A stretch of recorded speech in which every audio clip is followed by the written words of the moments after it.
Hello, guys. Welcome to another episode with Gist with Dobra. I have my friend here all the way from Ghana. I have Ivy. Give it up to Ivy. Sorry, we don't have audience. Don't worry, I'll put it clap. They'll clap for you by force. So, how are you doing? Fine, thank you. How are you? I'm good. I'm good. Surviving, pushing. You understand? Yeah, Most people, most people take this question as it's not necessary, but I like to ask my guest, how are you? People are going through a lot. Forget all the glitz, all the glamour we see on social media. Most of the time, people are going through a lot. So we just need to ask people, like, use the word "How are you?" to know how far they are, how far they have been through. Yeah, our audience. This my guest. She's the CEO, the anchor of Rants and Bants. I know you guys know this show on. You have seen it on social media platform, Facebook, Instagram, TikTok, and YouTube. YouTube. Yeah, please keep watching our program and subscribe to our channel. Thank you, guys. Yeah, my first question I really want to ask, being that you grew up in Lagos, you born in Nigeria and grew up in Lagos, most of your adult life, you moved to Ghana. So how do you feel being in the midst of two cultures? Okay, I think I have the best of both worlds, and I've been Okay. termed by some of my friends the ganja babe. So ganja babe, Yeah. not the Not thing you the know it to be, not the thing you know it to be, but ganja babe as in the Ghana Niger babe. yeah. I've been blessed to have the best of both worlds. Growing up in Nigeria and then in a later part of my life, coming back and moving to Ghana. I have the experience and exposure and the understanding of both worlds. So I'll say I have more of a blessing. There are downsides to it, but I choose to count the blessings to it. So yes, I'm happy. Yeah. I think I'm happy. Yeah. I know you're happy. There's no how you grow up in Lagos, you can't be happy. You must, yeah. And like, what was it like growing up in Lagos as a Ghanaian? As a Ghanaian or as a child brought up by immigrants' parents in Nigeria, I would say I didn't face any prejudice as such. Like I said, and like I always say, in Nigeria, especially in a city like Lagos, nobody said your papa. Yeah, nobody said. And I always had this, I would say there was a misconception, especially with my name. The first go to when they heard IBS and Abkantamaklo wasn't you're a Ghanaian. It was more, are you a Bini person? You look Being Bini. person. You sound Bini. Yeah, Are you from Jos? Because those people have just like, very peculiar names. And true, true. even when they find out or they found out that I'm Ghanaian, especially I went to a government school. That's why I say I had the privilege of every average Nigerian child. I enjoyed the Yeah, education of, going I studied in Lagos State Model College. I went to university in Obafemi Awolowo. So I really did have the benefits of every Nigerian child. And even anytime that people picked me out as a Nigerian, it wasn't out of discrimination or prejudice. It was, hey, Omo Ghana, yeah, do you like 1K? yeah. Do you like 10K? Do you like, and I always tend to correct them, like, it's not 1K, it's Wache, Wha- you know? So, no, I didn't face prejudice, but that doesn't eliminate the fact that people have their own experiences and people did face some sort of discrimination. But I mean, it is what it is. As for me, I'm speaking from my experience and in my own exposure that I enjoyed growing up in the city of Lagos, Apapa to be precise. I moved on to what is Yeah, now called Lekki, but it was always called Maroko. I moved as a Morocco. child, Yeah, schooled in Ekpe. I came back wow. admission to Obafemi Awolowo University. So yes, Yeah, I did enjoy my time and my childhood in Nigeria as it is. yeah. I I I doubt even if people face any kind of prejudice as a immigrant in Nigeria.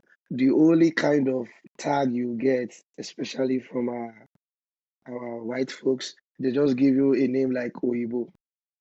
Not to discriminate you, just to identify you. Just to Not identify you. Yeah. yeah, just like most times, that Oyibo that stays in this place. Yeah. Yeah, not yeah.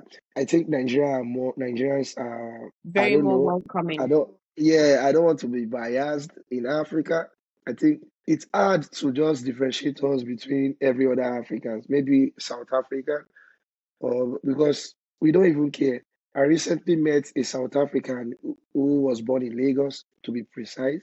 Wow. She's a mixture of white and the black, both parents South African. So I met her in the Caribbean, so she was like, she was born in Lagos. I was like, wow, do you have a Nigerian passport? She said, no, she doesn't have a Nigerian passport. Yeah, but she has a South African passport. And she said she spent the early years like 3, 4, 5 years, the first 5 years of her life in Nigeria, growing up in Sulere, but she can't remember anything. But I think a lot of people have met who are not from Nigerians, who grew up in Nigeria. None of them are giving me the bad reputation or bad record that, oh, I faced this because I was a foreigner living in Nigeria. You understand? This takes me to my next question. Do you remember any moment as a child when you feel someone made you feel too Ghanaian in Nigeria? Let me scheme and scan through. Yeah, There's no scan. Take I your time. wouldn't say there's been a particular incident. And just to this fact, I'd like to add, I think because I grew up I still have cousins who are, half Nigerian and all, half Nigerian, half Yeah, Ghanaian, and me being a pure Ghanaian. I don't think there's any particular incident that I can say or I can pinpoint that's right, felt too Ghanaian. Because remember, I had no idea of what it is like to be Ghanaian. I was born and true. raised in Nigeria, Lagos. in Yeah, Lagos, and in a community where it was just, I don't think okay. So if at all I can scheme and scan through my experience, I'll say, okay, we were in secondary school. I was in secondary school, and I think the year was like 2006, 2007. And there was yeah. there was a match between Ghana and Nigeria. I'm coming. Okay.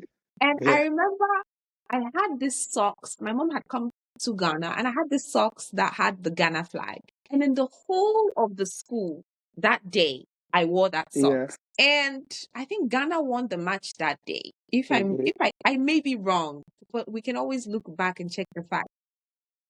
I think it was 2008 when Ghana hosted the Nations Cup. I think so. I think so. I Yeah, don't Ghana know, but won the I think match. I so. remember. I remember the match. I And I remember. remember Ghana scored. I don't think anybody made me too Ghanaian, but I think I really decided that day that I will show my true self. You Ghana scored, and in the hall, I was the only one shouting. were shouting. And even with that, I had no issues with anybody, and nobody had issues with me. And everybody was like, "Hey, Omo Ghana, oh, so you're Ghanaian?" With your idea, I always thought you were from Benin, or you were Calabar, or you were Yeah, from Jos. I was like, "No, yeah. I'm Ghanaian. Can't you see my name?" So yeah, that was the only point that I felt, or I made To myself Ghana. feel very Ghanaian. That's what I was saying. Okay.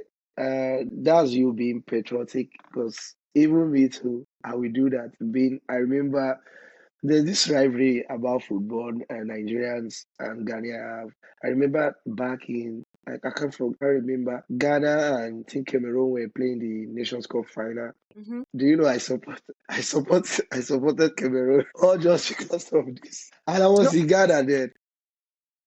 I was in Ghana. I was in Ghana.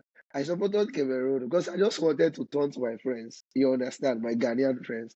I just wanted to turn to them. Not hate. It's just this taunting and this yes, everybody just said some things to you understand to get at each other. You understand, yeah, normal guys stuff. joke. Yeah, true. Okay, let's settle this once and for all. Who owns the jollof rice? Why not?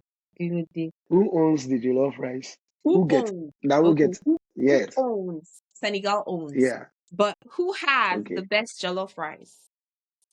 Like Ghanaian people will come for me. Oh. Like Ghanaian people will come for me. I'll say Niger. Me self Because, will come for you. okay, so I'll explain why. I'll Why? explain why. I sincerely feel that the jollof thing is an acquired taste. Okay. And with Nigeria, there's nothing we do ordinary or basic. Please. It's not I'm yet to see anything that we do that is ordinary or basic. Nigerian jollof has that. You can smell it from afar. Your neighbor is cooking jollof. You can smell it, or there's party jollof.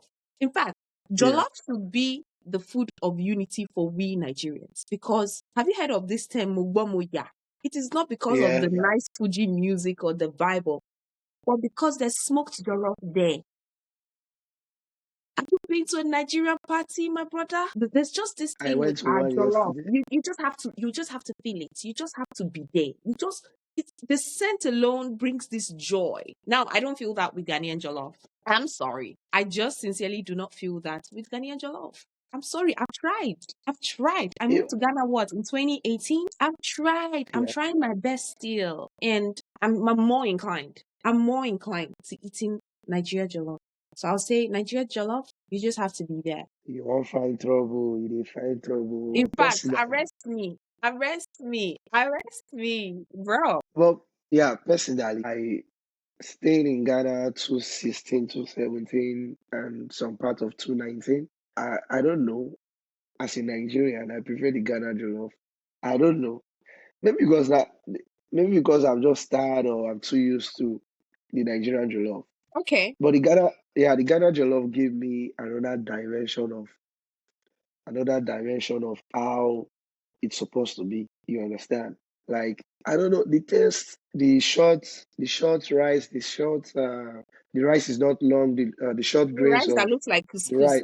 Yeah, yeah, yeah. that that I ju- gums together. yeah, that comes together. I just like I don't know. I Maybe love you, because you're my friend, but I'm beginning to question your taste. I don't understand, but I know my Nigerian people will be like, this guy is a sellout. I'm But beginning to I don't question know. your taste.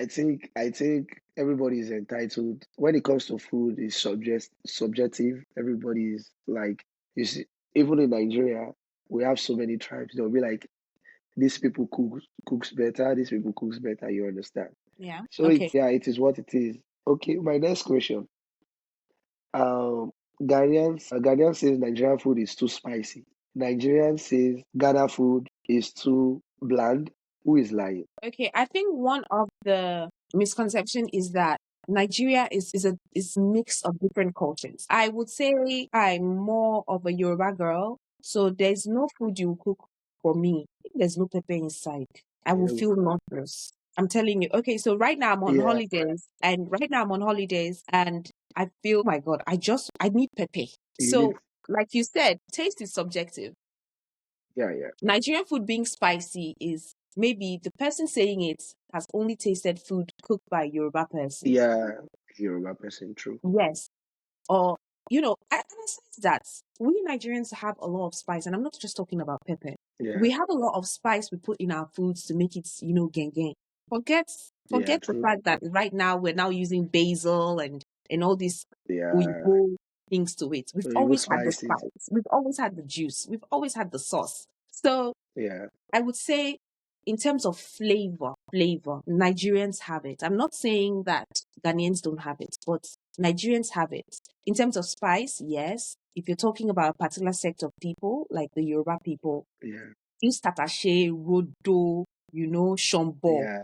That's a whole different kind of pepper to cook one stew. I To wish you cook could one interpret stew. these things in Ghana so that our Ghanaian audience will understand what you mean by tatashe, shombo, and Okay, so like the look. Yeah, tatashe is the longer, bigger sort of pepper. yeah. Rodo is like the The shorter they one. call it the little round ones, and then shombo is Yes, like, yes, yes. so it's a different whole lot of peppers in one stew with onion, albasa, With onion and and mustard. maybe small tomato inside. If Yes, you have guests, but I mean, yeah, true. or is it obe alata or obe ata? Yeah, why are you putting tomato Yeah, in yeah. pepper stew? Pepper So stew. it's Yeah, very true, true. subjective. It depends. If you're eating food cooked by Yoruba person, your Yeah, mouth will burn. true, true. So yes, I feel like Nigerians, if we're talking about a particular sect of people, because I do know my Yeah, Igbo sisters, they don't normally would use pepper to cook. So if you're true, saying true, Nigerian foods are too spicy and this, who is cooking for you? Where is this person from? true, true, true, true, true. Somebody will taste an Yeah, Igbo person's egusi and say, "I, it's okay. It was." Then go and taste a Yoruba person's egusi and say, "Oh, it's different. It's spicy. It's this." it's different. But it's Yeah, egusi. yeah, yeah. So before you talk and say this person's food is spicy, who cooked for you? Because I know for sure I'm using all the different peppers from everywhere to cook soup and stew for you. So yeah, I think it's very subjective. If you ask me, I think it's very subjective. Yeah. I want to ask you this. Why is it that every Ghanaian dish they must put egg? Why? I'm guilty. Almost I'm guilty. I love what eggs. if I egg? swallow eggs like a snake. I'm Like I try to understand. Like the only time in Nigeria someone use egg on maybe soup, like something like maybe okra soup, we put egg. Maybe the person does not have money to buy fish or beef. The person just needed to put a protein. But all Ghanaian dish, I must see egg there. I keep okay. wondering, what's this? What's this with Ghana and egg? I don't understand. Okay, so yes, it is a delicacy. Yes, we love eggs, as people will say, but I'd like to Yeah. really, you see, everything is about research and widespread education. There was a time Okay, or true. history in Ghana where meat was a luxury and fish was a luxury. Oh, And this era is called the Kalabulu times. I think this is where it started from. And correct me if I'm wrong, or bash me if I'm wrong. Quite yeah. quite frankly, we're all learning. This is a learning platform as True. much as it is very insightful. And I like to Yeah. believe that in that time, maybe, just maybe, eggs were the thing that was so affordable. And it just stuck as time went by. Because my parents told me stories. People do not know, but there was a whole exodus of Ghanaians to Nigeria. Not because it was all milk and honey in Nigeria, but because Yeah. there was It was better. famine in the land and Yeah. Nigeria was better. Why didn't they stop at Benin, Togo? Everybody was going to Nigeria. It was Yeah. because there was actual hunger in the land, you know? So to me, I feel it just stuck there and it just continued because I feel like maybe eggs were, the most affordable thing. And quite frankly, it's a good source of protein. It's healthier. True, true, It's healthier. true. So I feel you cannot because me, I love eggs. I love my eggs, especially with the pepper in it. I love it. Eh, I love it. So yes, that And is the a way the crime we ladies are willing arrange to go to jail for. and the way the ladies arrange the eggs on their tray, on their head, I'll be like, man, Yes, this this is a work of art, you know? yes. It's salt. I'll not be So like, it's how did you yes, guys it is a work of art. So basically they use the big salt, we call it the Adan salt or normal salt. They mix okay, it, there's a certain texture or mixture they use with water to make it okay, whole. Because when salt dries, I mean it's a bit sticky and hard. yeah. So it makes it whole and that's how it's able to stand in, round and pyramid shape, like Round and yes. So wow, yes, it is a work of art. It is delicious too. wow. True, true. I like my eggs too. Don't mind I like my eggs too. Mhm. I'm not bashing Ghanaians, so but I like my eggs. You can. I We know don't see care at this point. you know Ghana is like a second home to me. I don't know. I've not stayed apart from staying in Canada, living in Canada. Right. The only place I've stayed for a long time is Ghana. So and I could relate, you understand, I could relate. Every other places I've been to, the IS, the Caribbean, I was there for like maybe 3 months. Namibia, I was there for like another 3 months. Then every other place, maybe 1 day, 2 days, this, We that, did. that. Yeah, but Ghana is like a second home to me. Home soon, Okay, yeah. my my next question. Between Nigeria and Ghana music, which one gets the party started for you personally? You know, I I know, I Wizkid, know. Burner, in no particular order, by the way, because you all are not going to come and You bash know, me yeah. for nothing. Wizkid, Burner, Davido, Okay, yeah. Rema. Right. I'm beginning to love Charlie Poppy. Love. That's the actual love of my life, Really? but he doesn't know yet. Charlie Poppy, Okay. Victoni, Victoria, yeah, yeah. yes, Ruga, and all Ruga, of them, all of them, all of them. Just if you name them, oh yeah, let's go, let's go, let's go, let's go. So yes, big three, big five, big seven, all of them, big whatever. big. All of them are just put them. So don't you think you leaning towards Nigerian music is because you grew up in Nigeria? Because the average Mhm. most Ghanaians might not agree with you with this. I feel You understand? I feel most Ghanaians will because I would say I'm a party girl, but the Ghanaians love Nigerian music and Black Sheriff and Stone Boy. You know, Yeah. it's not that they don't love the Ghanaian stars. Nigerians, we have reading. I'm not making mouth. It's not mouth. I beg. We have rhythm. We get the party started. We get Charlie, have you been the DJs? They know. There was a time there was a whole um issue. I think a Ghanaian celebrity came and was like, Yeah, we don't support our own as Ghanaians, and you yeah. people just are playing Nigerian music. But that's what the people want. Give the people what they want. I'm yet to walk into a party and they're starting the party with a Ghanaian music. With Shatawale. They will But hound me for this, but no. okay, bringing. Thank God you mentioned that. I've heard when people say play Ghana. I don't know. It's like a trend who started like last year or 2 years ago. That mostly so many Ghanaian musicians came and was like, you guys should play Ghana music on That Ghana radio that station. that even buttresses my point that Nigerian music is actually widely demanded for and very much played at parties, at clubs, at pubs, beach parties, and all. So True, if true. it wasn't the case, why were they raising awareness that play Ghana? Because the demand is there for Nigerian music, and I'm just stating the facts. I'm really Yeah, the numbers are there. Yeah, yeah. Yeah, true.